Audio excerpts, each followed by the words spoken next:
Kim Mylls, welcome to the Real Results Podcast. It's nice to have you. Lovely to be here. I'm super excited to chat. Yeah, absolutely. So why don't you start off by introducing yourself? You're the founder of Sales Spark. Is that right? I am. It's actually a company my sister and I founded together.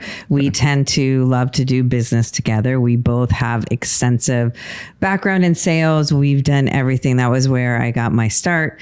Sales and marketing, advertising. She has a similar background. We both worked with Fortune 500 companies, small companies, big companies. And then her and I both had a very long stint, which is sort of unheard of in network marketing, for about 18 years, where we really honed a lot of our skills. And both her and I are serial entrepreneurs. I've had businesses that are brick and mortar, digital, small, big, all different sizes.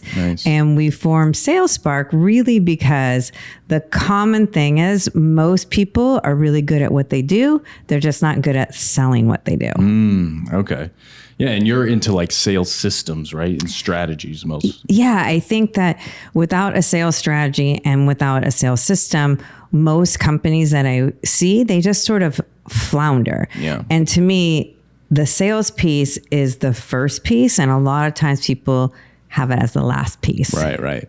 Yeah. And you and I have actually been working together a lot on a few different accounts, but you know, I can say that I've learned a lot from you and just the way you talk to people and the psychology around what you say and how that resonates with people. So I'm excited for today because I get to pick your brain, learn from your experience. And I want to first get into, before we get into the juicy stuff, I want to talk about, I saw on your LinkedIn profile, $1 million producer in network marketing. I know, it's sort of crazy. Like it's sort of unheard of. Like I said, I stumbled into network marketing. I was in the publishing industry, and I was just tired of working for somebody else, and I needed a way out, but I didn't know how my skills were going to transfer. And I started in network marketing, and it was a while back ago. The industry has changed a lot, but not many people stick around for like 1 or 2 years in network marketing. But once you learn like the art of it, and there is sales strategy behind it that is not your typical sales strategy, and it just ended up being that catalyst for me that enabled me to do lots of things. I got to retire from corporate, but it's interesting because people think about network marketing as selling products and hustling. And I just approached it different. I really focused on teaching people how to build a business and how to build relationships and use network marketing. I always sold the business first, not the product. Yeah. And also like building that relationship, I feel like is super important. I know from my experience in video production, like I try to humanize all of my videos because people buy from people they have relationships with, people they trust, you know what I mean? And so if you're just like you said, trying to just sell a product, it's not going to work because they can't connect with a product more. Like they can, but not as much as like a human, an authentic, relationship and connection. So, and I think part of it is just knowing what everyone's motivators are, knowing what somebody's why is, because your reason for doing something is going to be completely different from mine. So if I'm just talking to you about mine, then you're like, whatever, that doesn't, I don't care. Yeah. It's kind of ruthless when I say this, but it's honestly true. Like people don't really care about you, to be honest. They don't. The best salespeople are better listeners, where they get to a point where people go, oh my God, I feel like I know you so well. And honestly, they don't know a thing really about me. I mean, they know enough, but I know way more about them and their life story and what makes them tick. And that's a key to sales. That's a good way of thinking of it. Yeah. So I want to, now that we're getting into it, I want to talk about like what makes a business message resonate. So I think you first, and this is going to sound so basic, but you have to know who you're talking to. Okay. The big thing most people do is they try to be everything to everyone. They try to have this general message that everyone can relate to. Okay. And, Nike has the best message, just do it, because that is a message everybody can relate to. But most companies, the more you can niche down, and it's a better message. So you have to first know who you're talking to, and then you have to know what their pain points are. And instead of, a lot of people focus on the pain, like, oh, you're stuck or you're this, but I like to focus on what you want the result to be. Interesting. Yeah. So like, why don't you dive deeper into that? Like maybe give me an example of like, how do you tailor your messaging, like specifically to to an industry or a person? Like what are your kind of methods for working through that? So, I like to do a deep dive. So if you and I are working together, I would really talk to you about what's your vision, what's your why behind your why behind your why. And I go pretty deep. And what are your goals? And then we figure out what's your unique selling proposition. What makes you, there's a lot of video guys out there, right? So why you? I'll give you an example. I have a client who, she is a stylist, and she, there's lots of stylists. She could do a lot of different things, but she has a really targeted market. And so we're able to take that target market, find out their message, and then depending on your tone of voice, have some fun with it, and then find some, I call them power words or power phrases. I'm a big person, like, have things that rhyme so people remember them. Have things that start with the same letter so people remember. What are some power phrases that people can use? So it's finding the right word. So for her, she focuses, I'm going to give her example, and I'll give her a shout out. But she focuses on the petite person. So it's like petite powerhouses. And I'll look at another one of my clients.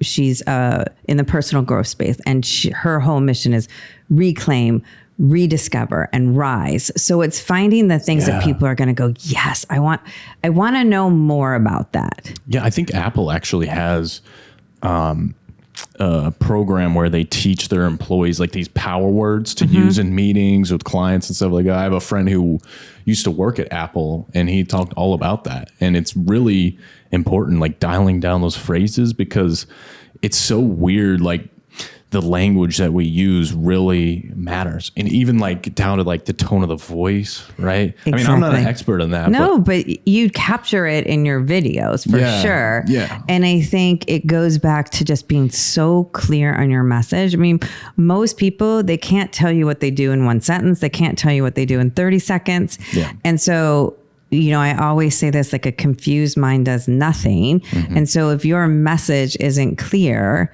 you're not going to get very far. Yeah. And, kind of tying it into like messaging when it comes to creating videos online, like I always say the first thing you need to do is find that why, and dial in your target audience, do that research beforehand. A lot of people want to just get into it, and reps are super important, especially in sales. Yep. In anything, really. Reps are important. However, if you don't have your messaging down, you don't have your target audience down, you haven't done that research, you're kind of just aiming at nothing. You're not going anywhere. You're not being as productive as if you would have done the pre-work and really done the audience research. Asked, like, even ChatGPT these questions of, hey, I'm trying to sell this product, or I'm trying to sell this service. How can I best dial in that message? I think that's step one to starting any business, starting any content creation, or even jumping into sales. Wouldn't you agree?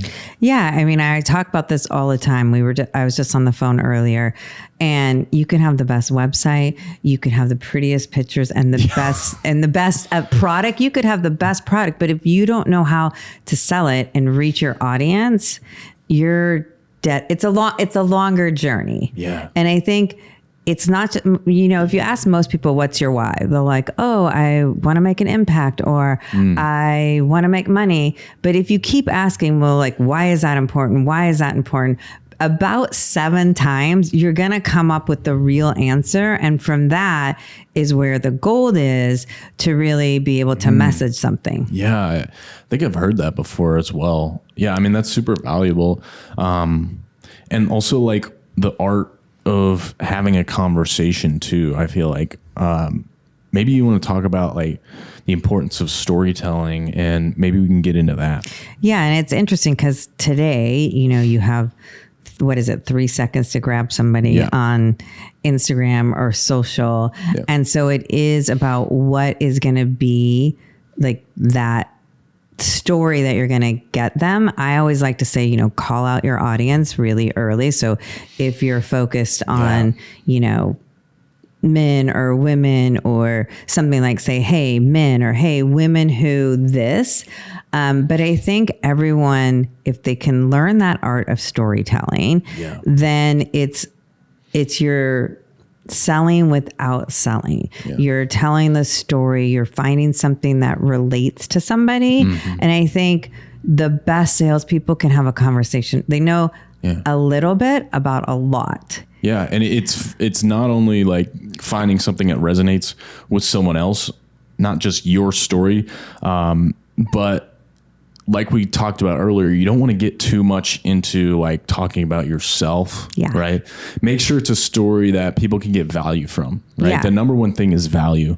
So make sure it ties into that and not just ends with, this is what I've done and this is my story. And, you know, like making it an unselfish story. Unselfish, and know where you want to go with it. Like, don't tell a story just because it's a story, but like, what's your purpose? What's your point? Like, what's the message behind it? And that's the art. Like, it is the messaging. And there are, like we were talking about a little bit earlier, like there are keywords, like just the simplest word to get people's attention is just because. Like if you use the word because, like, hey, I want to tell you this story because then people are like, I don't know what them a reason to like take action. I don't know what it is about that word, but I always try to use it if I'm doing like an email marketing campaign or this is important to you because it gets people like, oh, why do I like, let's face it, everybody wants to know what's in it for me. Yeah. And so that's what your focus always needs to be. How can I bring this person value? What's in it for them?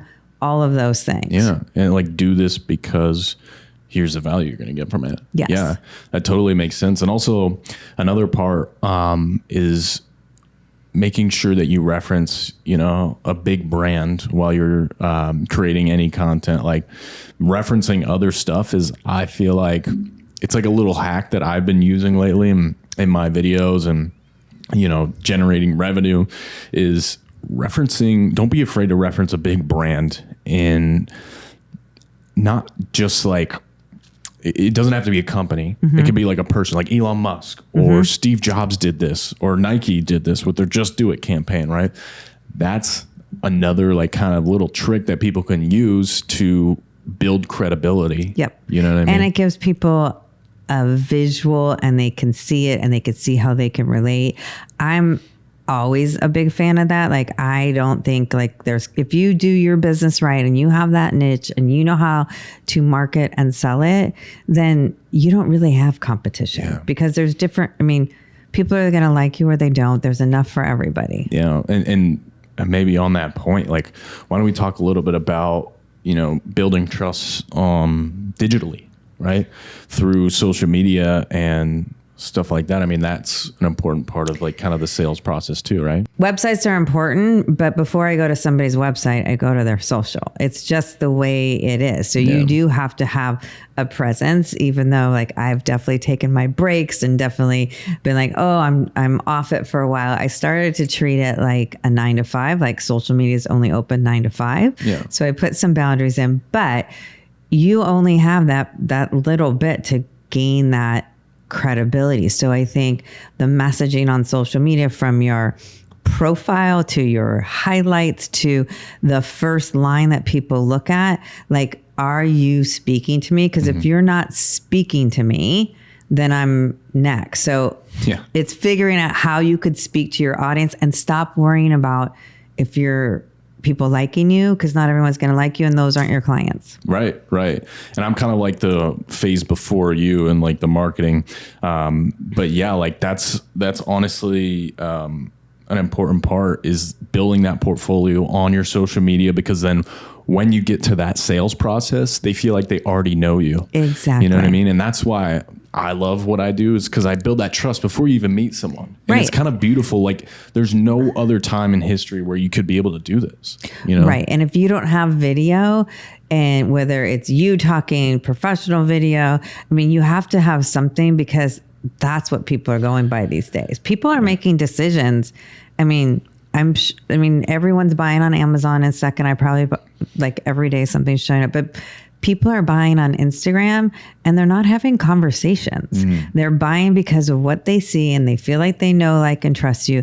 Their message is hitting home. They have the right video. They're the right message, and people are buying like crazy digitally. And if you don't have some kind of digital presence, I think you're just missing out on tons and tons and tons and tons and tons of revenue. Yeah.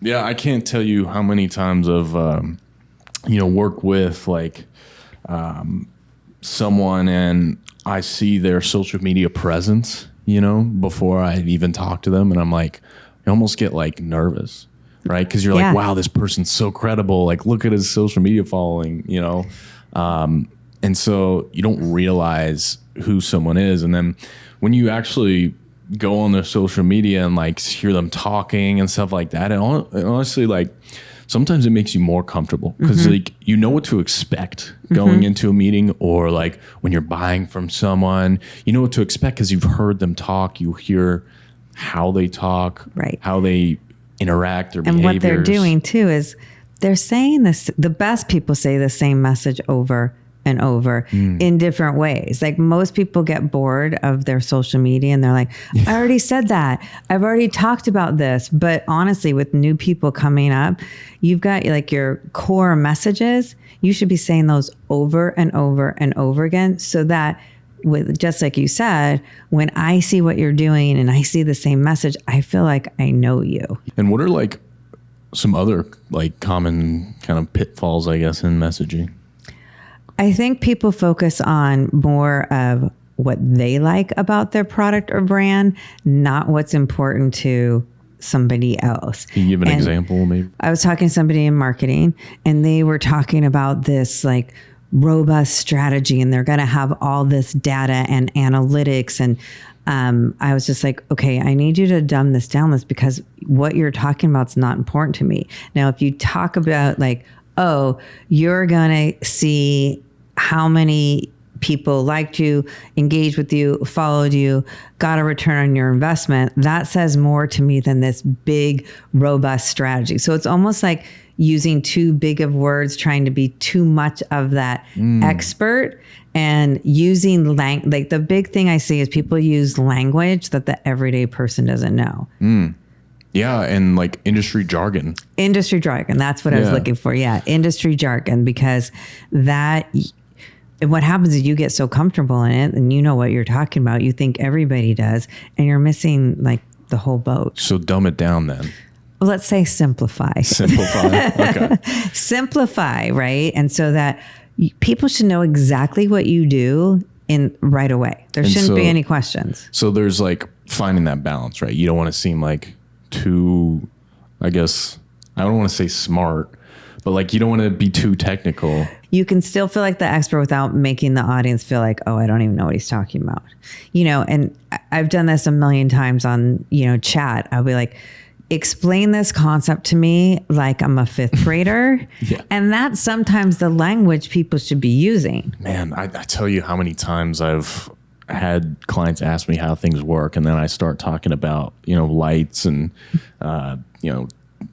color temperature and like bouncing light off of things, and I'm like, people don't need to know, like, right. And that's the stuff that gets you jazzed and fired up. Exactly. But what I want to know is that I'm going to look younger, skinnier, prettier. I just want to know that. I don't care how your light works. Just put the filter on and make me look good. But that's the stuff that it makes you so good at what you do, that the intricacies. I don't need to know them. It's the end result. What's the end result for me? Back to what's in it for me. And often we forget about that when we're talking to our clients. So it's like kind of like a dance, right? You want to start the kind of message with, here's who I am, building that credibility a little bit, but then you want to get into their like the value they're getting mostly, I guess, So after you listen? Yeah, I think, typically I want to hear from them first so that I know what's important so that I can then tailor my messaging, just because, like I said, I spent a lot of years selling print advertising, and there are certain things that were important. And the number one thing salespeople don't do, they don't stop talking once they have the sale. They keep trying to validate. I would be with like a sales rep and the client be like, okay, I'm ready. And then I see people go, okay, and here's why else it's good for you. And the client's already made a decision. Yeah. So it's over explaining, over justifying, those types of things. And then a lot of times, something's going to be important to the client and it might not be the benefit you think, but you don't need to talk about everything, just what's important to them. Yeah. Does that make sense? Yeah. Do you want to maybe talk about like, what was it? Purpose-driven messaging. I know you talk about that on your socials. Yeah. I think today more than ever, people want a cause to support. It's why, Tom's Shoes, right? Tom's Shoes was one of the very first companies that was like, buy a pair of shoes and we give a pair of shoes to somebody in need. Yeah. I don't know, like Bomba Socks, like the huge company, like buy a pair of socks, we'll give one to a homeless, right? So that purpose message, I think today more than ever, people want to support something that has a bigger purpose, that has a bigger vision. I'm not saying everybody has to give stuff away, right? No. Or have some cause, but most people are looking like, how can I make an impact, support a good cause, make money. Even, when I'm looking at clients, I want impact to be just as important, because if they're doing all the right things, the money just comes. So, well, yeah, I mean, what Apple did best is just they made the best product the most revolutionary product. And I mean, it's just taken over now. Right. But they also had like a great sales strategy to go with it. Yeah. They had great sales messaging. Then with that coupled with like really smart marketing and branding, and it's consistent. Like it's recognizable, right? Like everybody knows what the Apple looks like. Everyone knows what the Nike swoosh looks like. Everyone knows what the McDonald's arch looks like, right? So, and they all have the same, they never really steered away from their messaging. I mean, Nike never said, oh, just do it sometimes, or they didn't say be the best. They're always just do it. Yeah. I mean, so they all have purposes. Right. So like, I guess what's your purpose then? You know what I mean? For what you do in sales and marketing. So I find that so many people feel that sales is hard and they struggle with it. And I really want people to feel confident, because everything is sales to me. And I think you feel confident when you know exactly what you're going to say. When you are super crystal clear about your vision, when you're super crystal clear about your why, and you're confident. And when you know what to say, you know what your sound bites are. I had somebody who was going to be on a podcast today, and she's like, what are my sound bites? And I was like, say this and say this and say this over and over, right? So my goal is to make sales easy for people so that they can thrive, because there's so many people out there doing amazing things. They're just not selling it right, so people don't know about them, or they're not monetizing, or they don't know the right steps. They have a great product. They just don't know how to sell it and get it out there. And so if you can't sell it, you can't get out there, you can't make an impact. So for me, it's like, how can I help? I love working with like small entrepreneurs who have a great idea. So how can I get their vision into the world so that not only are their lives changed as an entrepreneur, but they have a big impact? What are like the first few steps that someone can do to start getting success in, selling whatever it is they're selling? Like you talked about like memorizing your power phrases, or like, just phrases in general, are they supposed to write down and memorize, or like what are like? Yeah, I think you know who you're talking to, and then I would absolutely be able and practice this when it's the silliest thing, but when somebody says, "What do you do?" Because in the United States, that's what we do all the time. That's one of the first questions we ask. When somebody says, "What do you do?" What do you answer? And most people are like, "Oh, I do video," right? Yeah. I'm a videographer. Yeah. But that doesn't like make me go, "Oh my God, wow, tell me more." Like if you were going to say, "I create video that tells your story in a way that nobody else can, that as a result, you're going to increase revenue and increase impact." Now I'm like, "Oh, yeah. What? Tell me more. Like, how do you do that?" Like, you want somebody to have a follow-up question. So, first you have to be yes, write down that phrase, right? I always tell people you should be able to tell somebody, you should be able to do a 30-second commercial off the top of your head. Yeah. And you have to practice it. You have to say it a million times. And you should have a couple versions so you can tailor it to a different audience. And you never know when someone's going to ask you out in public at like a restaurant or And you need a shortened version, like say it in one sentence, say it in 3 words, and you should be able to say it in like 1 word even. So those are the first few steps. Yeah, I think it's that. And I mean, I think you have to have like that purpose and that strategy, and like, what's your goal? Like whether it's a revenue goal, whether it's a subscriber goal, whether it's, what is it? An impact goal. Yeah. But you can't just go, "Oh, I want to make more money." Like you have to be specific. Yep. But I always start with, what do you do? Why do you do it? I mean, this isn't like rocket science, but it's still, I've people never practice it. I've hosted a lot of pitch competitions. Yeah. And I've heard people pitch, and there's times, and I know that they practice, that they'll get off, 3 minutes. And I'm like, I don't even know what they do. And this is like, I mean, and that's most people though. Like, I mean, most people can't articulate what they do. And then the second piece is like, what makes you different? What's your value proposition? Yeah. Why should I hire you? Why do I want you on my team? Anything like that. I mean, and once you have that down, like your sales confidence will go through the roof. Yeah. And then there's a whole, what kind of questions should you be asking to close a sale? Yeah. Yeah. That's actually interesting, is like, working on what your value proposition is most people think of it as like, I need to add more.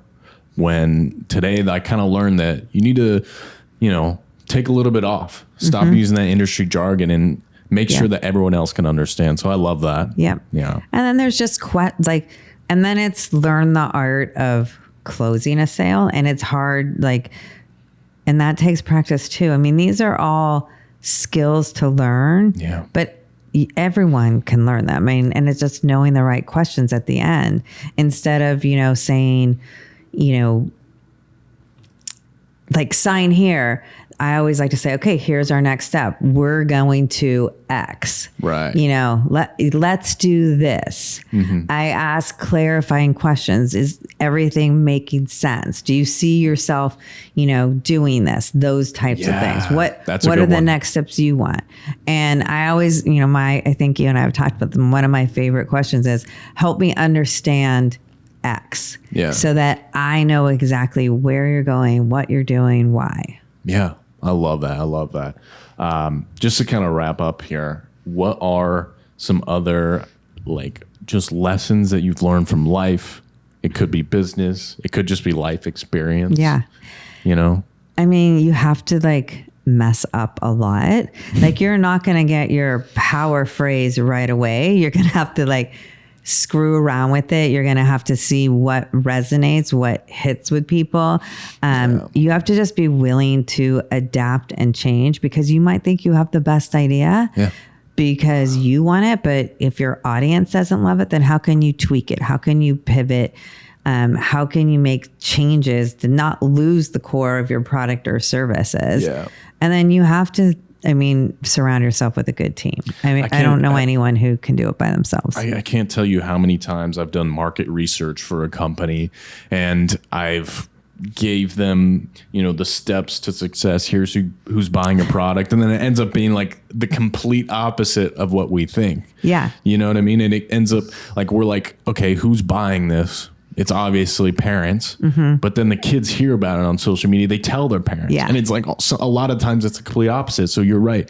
Being able to adapt is really important, not just in life, but also in social media and messaging as well. And I think, again, we want a quick fix and we think we're going to have a viral post or something and it's going to equate to sales. But there's a lot of times I've seen viral posts and they equate to nothing. Yep. And I rather have 100 people who are my exact audience that they are going to buy for me instead of 10,000 who don't care. Yeah. And so I think it takes at least, like if you're starting out, it takes at least like 6 months to test and to tweak and to change and to make sure that it feels good for you. Like you need a really solid foundation. Like I see people start in all the wrong ways. Like they're like, we're getting our website up and it's beautiful, but the messaging's all wrong because they don't even really know what they're doing, or they're going to run ads, but they haven't figured out who their market is. And so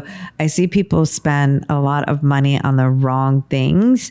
There's no sense hiring you to do a video if I don't know what my brand story is, if I don't know what I want to communicate. I mean, you can guess and you can direct and you can create the most beautiful video, but if the messaging isn't hitting, and then if I don't know what to, and then if I don't have a strategy to do it, like I can have the best video, but how am I going to repurpose it? How am I going to get it in front of the right people?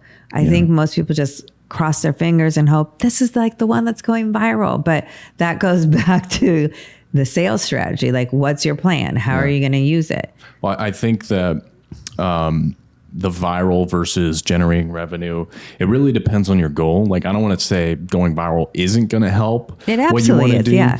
But I also want to say that it depends on your goal, right? So if your goal is as a B2B company, just to be very specific, say you're a B2B company, service-based business that is looking to generate revenue from social media, which is most of the clients that I work with.